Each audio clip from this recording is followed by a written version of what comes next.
네, 안녕하십니까. 안녕하십니까. 고정들이 많으십니다. 네, 이번에 그 펌프 구동 쪽에 피로 파손해가지고요. 출전은 파단면에 보는 방법, 파면 관찰과 파손해서 길전형이라는 분이 진 책인데, 일간공업 시면서 일본 2009년도 자료입니다. 보시면 이제 이 정면에서 보신 거고요. 이 측면에서 보신 거, 정면, 측면이잖아요.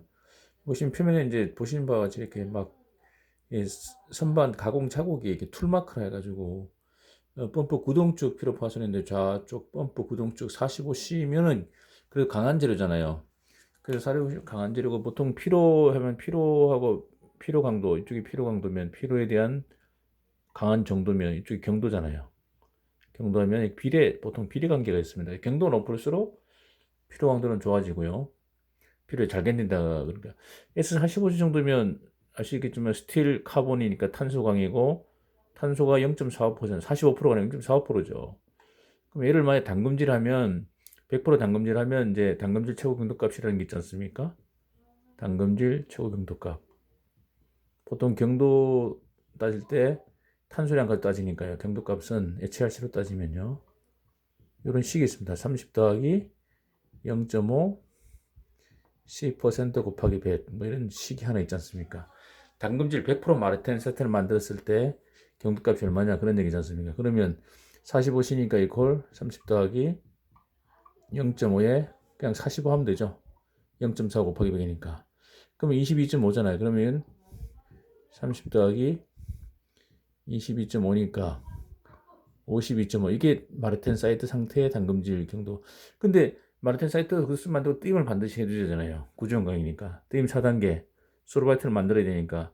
그러면 띠임까지 하면 보통 약 50으로 보고요. 50 빼기 한 15에서 한 20 정도를 빼줘야 됩니다. 한 10에서 15 정도. 약간의 차이는 있는데요. 온도가 범위를 넣기 때문에 한 15에서 15를 빼주면, 그럼 만약 15를 빼주면, 15를 빼주면 한 40이잖아요. 그러면 35에서 한 40 정도 이렇게 나와야지 정상이지 않습니까? 보통 이렇게 하는데, 여기 보시면 여기는 이렇게 돼 있어요. 우측은 외관이고 표면 절삭에 의한 손상이 주원인이다. 피로 손상. 그러니까 노치가 돼가지고 응력 집중으로 인해서 균일됐다. 이렇게 보고요. 피로 손상. 당근질 띠임 HR 27이 기본이다. 그러니까 이건 처음에 설계할 때 27로 한 거예요. 그러니까 좀 작죠? 네, 35나 40은 나와야 될 텐데 좀 작은 게 좀, 그러니까 그렇게 하중을 많이 안 버리니까 이렇게 만든 것 같아요.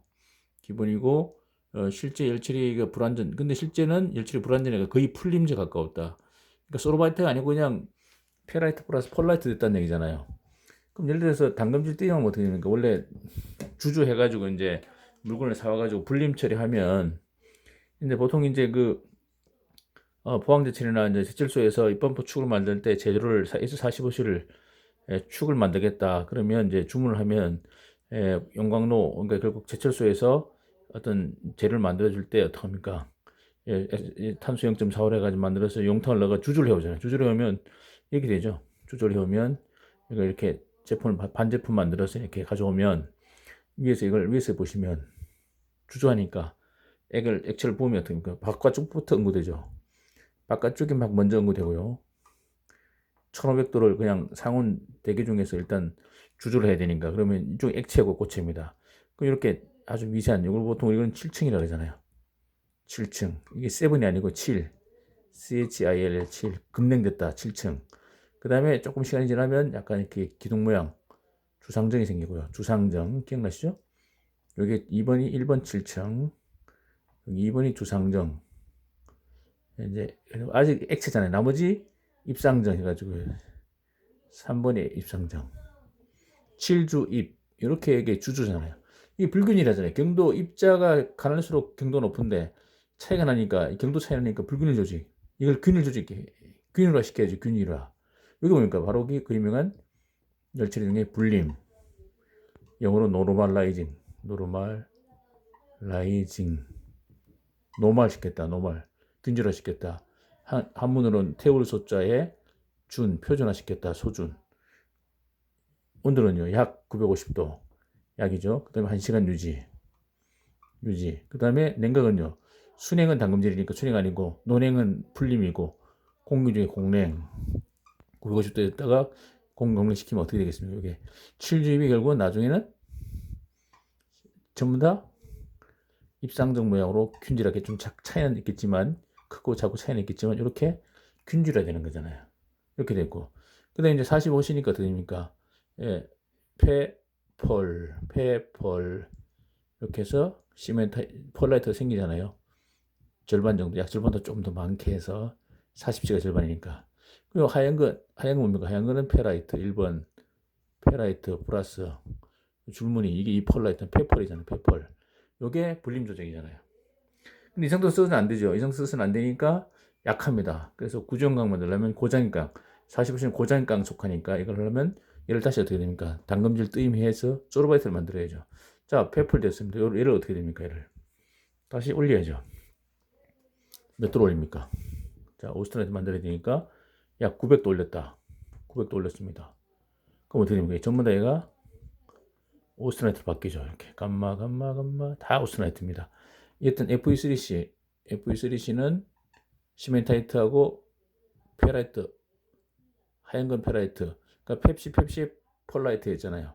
여기를 확대해 보시면 이렇게 돼 있고 객전이 있으면 예를 들어서 페펄 이렇게 돼 있을 때 하나는 페라이트고 이거는 시멘타이트.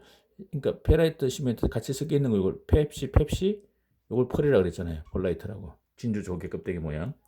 자, 얘가 F3C가 723도 넘어가면 분해돼 가지고 오스트라이트 뱃속에 다 박히죠. 뱃속에 다 박힙니다. 오스트라이트입니다. 얘를 순행해야죠. 순행 담금질 해야죠. 그럼 어떻게 바뀝니까? 전부 다 다다다다다다다다다 쭉박쭉되면서 막 뒤틀린 팽창에 의해서 여기 오스트라이트고요. 오스트라이트는 마르탄 사이트죠. 자, 그대로 쓰면 부러지니까 불안 상태 얘를 뜨임해야죠. 뜨임 몇 단계입니까? 보통 구조형가니까 4단계, 뜨임 4단계, 뜨임 4단계는 온도는 약 400에서 A1 넘어가면 또 다시 오스트라이트니까 A1 직하까지. 그래서 구조형광 그 최적 온도는 600에서 650도. 여기 구조형광이고 스프링은 450에서 500 스프링하고 똑같이 하시면 안 됩니다. 얘는 스프링, 얘는 구조형광. 그럼 어떻게 됩니까 이게? 뱃속에 옆구리 박혀 있던 탄소가 빠져나오면서 조대 입상 시멘타이트, 소르바이트죠 이게. 그 유명한 그럼 분석해보면 하얀 건 페라이트 1번 페 플러스 요게 시멘타이트 모양이 어떻습니까? 폴라이트 시멘타이트 모양은 줄무늬죠. 쭉쭉 뻗었죠. 층상. 그래서 조개 껍데기 진주 조개 껍데기 그 폴라이트로 부르고 얘는 입상이죠. 조대 입상. 그래서 두 개 합쳐서 여러분은 그 유명한 소르바이트라고. 꿈의 조직이다. 제가 말한 꿈의 조직 소르바이트 펩시 같은 펫이지만 폴라이트에는 줄무늬는 층상은 폴라이트, 조대 입상은 시멘타이트는 소르바이트 이렇게 돼 있어. 그렇게 만드는 겁니다. 그렇게 만들었는데 근데 얘는 뭡니까? 이렇게 만들어줄 때는 거의 풀림제 가깝다. 일치를 잘 못한 거죠 이걸 제대로 안 한 거죠 이렇게. 이건 풀림제입니다. 풀림이나 비슷한 거니까 풀림 차이는 입자가 큰 게 풀림, 작은 게 풀림 차이밖에 없습니다. 물러서 안 됩니다. 이렇게. 자, 얘는 또 약점이 뭐냐면 어떤 힘을 받으면 이쪽이 부러질 수 있잖아요. 부러지면 균일이 될 수 있잖아요. 약합니다. 근데 얘는 보세요. 동글동글하니까 시멘타이트가 단단하죠. 안 깨집니다. 힘을 받아. 그래서 잘 버티고 질기고 터프한 강한 그런 재료입니다. 소르바이트가.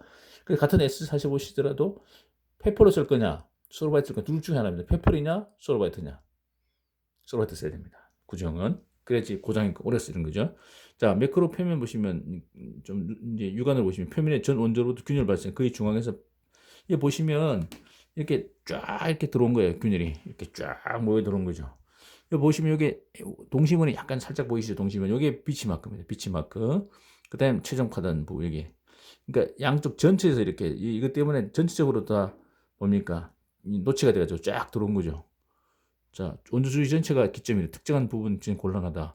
최종 파손 부위 면적 현저하게 작다는 거죠. 너무 작죠. 작다. 이거 뭡니까? 결국 이 재료는 설계는 잘 된 겁니다. 설계 잘 됐어요. 하중이 이렇게밖에 나중에 이만큼 똑 부러졌으니까 그동안 이 정도 버텼다는 얘기는 설계는 잘 된 겁니다. 그런데 문제는 뭐였습니까 이거? 이것만 없으면 잘 버틸 수 있는 일인데 이거 노치 때문에 그렇습니다. 노치. 그 좌측 절삭시 생성 사료되는 깊은 절삭 흔적 툴마크 때문에 그렇다. 이제 그렇게 됐죠. 그래서 그럼 이걸 확대해 봤어요. 아까 그걸 확대해 봤더니 100배로 확대했더니 축탄면 RV 형상을 100배 배율의 현명을 같이 했더니 절삭시의 바이트의 자래 진동에 의한 그 주정된 현장 조절 이게 막 교출이 생기는 거야. 자리 진동에서 표면의 절삭 가공의 불량이 결국 외주 현저한 응립증 야기되고 피를 앞당겼다. 응립증이죠. 응립증이 결국 뭐 응립증 계속 알파 있었지 않습니까? 알파는 1 더하기 루트 반지름분의 깊이. 응립증에서 높일수록 뭡니까? 그만큼 균일이 쉽게 되는 거니까 알파. 이거면 되고. 그러니까 결국 이렇게 해서 이렇게 이런 툴마크가 있으면 노치가 있으면 여기 반지름이잖아요. 여기 깊이잖아요. 그러면 반지름이 작고 이게 크지면 어떻게 됩니까? 얘가 커지는 거잖아요. 이걸 어떻게 됩니까? 원래는 스무스하게 이렇게 바꿔야죠. 표면을 이렇게 샤프 노치 아니고 스무스한 노치가 있더라도 노치가 없는 게 좋겠지만 그럼 얘는 결국 알이 커지잖아요. 이게 알이니까 알이 커지고 깊이는 작아지니까 이게 작아지면 어떻게 됩니까? 이것도 작아지죠. 그래서 항상 이런 게 있으면 안 되고 다 매끈하게 가공할 때 조심해야 된다는 거죠. 자, 그 다음에 이렇게 해서 결국 가공 불량으로 집중약이 되고 응립주중 알파 피로 앞당겼다. 또 소재 열처리 불량 거의 생제다. 생제는 불림 처리했던 거예요. 아까 불림에서 끝났다니. 결국 아까 담금질 때문에 안 했다고 보면 되죠. 안 했다고 보면 됩니다. 대책 1 가공식 툴마크 생성 방지 노치 제거. 대책 2 최저 열처리 수행 담금질 뜨임 4단계 소르바이트 이렇게 해서 대책을 세우자. 이렇게 보시면 되겠습니다. 그래서 펌프 구동축의 피로 파손 이런 것들 하나하나를 우리가 세심하게 관찰하고 어떤 제품을 검수할 때도 일치를 제대로 했는지 그러면 뜨임했을 때 뜨임원들 몇 도까지 했는지 이런 것들도 확인할 필요가 있겠죠. 제가 앞쪽에 강의했을 때 이런 열처리에 대해서는 다 말씀드리고 조직 말씀드렸으니까 앞쪽도 참고하시면 될 것 같습니다. 네, 감사합니다.